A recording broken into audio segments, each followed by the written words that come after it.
Around 2,000 years ago, Roman administrators observed a massive economic crisis. Every year, millions of sesterces in gold and silver coins were hemorrhaging out of the empire's borders. This drain of bullion was driven by a single commodity: black pepper. In Rome, the spice was worth its weight in gold, a prestige symbol so potent it was emptying the imperial treasury.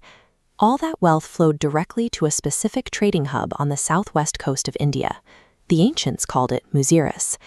Muziris acted as a dominant economic center, capturing the wealth of the Mediterranean and hoarding Roman gold in exchange for spices.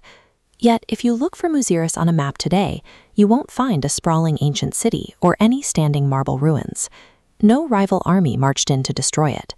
No empire burned it to the ground in a final decisive war. The city disappeared so completely that for centuries, scholars debated whether this legendary port had ever actually existed, or if it was merely a fable of the ancient world. Curious, how does an intercontinental megaport simply disappear from the earth? And where did all that Roman gold actually go? Modern archaeology has finally located the physical footprint of the lost city. Excavations at Pattanam in Kerala have revealed the foundations of the ancient port. Researchers at the site unearthed heavy iron ship nails and the structural remains of a massive maritime wharf. These structures prove the existence of a major harbor, but they also raise a logistical question. How did hundreds of international ships reach this specific stretch of the Malabar coast every season? The answer lies in the environment. This map shows seasonal monsoon winds pointing directly from the Arabian Peninsula and Africa to India's southwest coast. By timing voyages to these winds, sailors crossed the open ocean directly, instead of navigating winding, dangerous coastlines for months.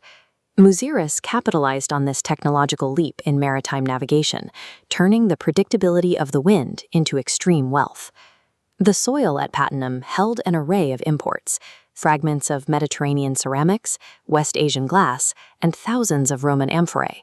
This physical evidence points to a cosmopolitan demographic where Arab, Greek, Tamil, and Jewish merchants negotiated and lived side by side in a single city. Goods were not the only exports. Navigation techniques and religious beliefs, including the early arrival of Christian traditions, crossed oceans through this specific gateway. Muziris was a global marketplace, connecting civilizations across thousands of miles 2 millennia ago. Beneath the artifacts, excavators discovered thick, unnatural layers of sediment and silt burying the ancient structures. In the 14th century, a catastrophic flood of the Periyar River struck the region, altering the geography of the entire coastline. This cross-section shows the mechanical destruction that followed. The flood choked the harbor with millions of tons of mud, erasing the deep navigation channels that heavy merchant ships required. Nature achieved what no human army could, permanently burying a global trade hub beneath shifting silt. When the harbor filled with silt, trade routes simply shifted to the nearby deep waters of Kochi, allowing Muziris to fade from history. Today, India is investing billions into modernizing these same maritime corridors through projects like Sagarmala, reaffirming a connection to global commerce that has existed for thousands of years. These modern geopolitical ambitions are essentially recreating the connectivity that Muziris perfected 20 centuries ago.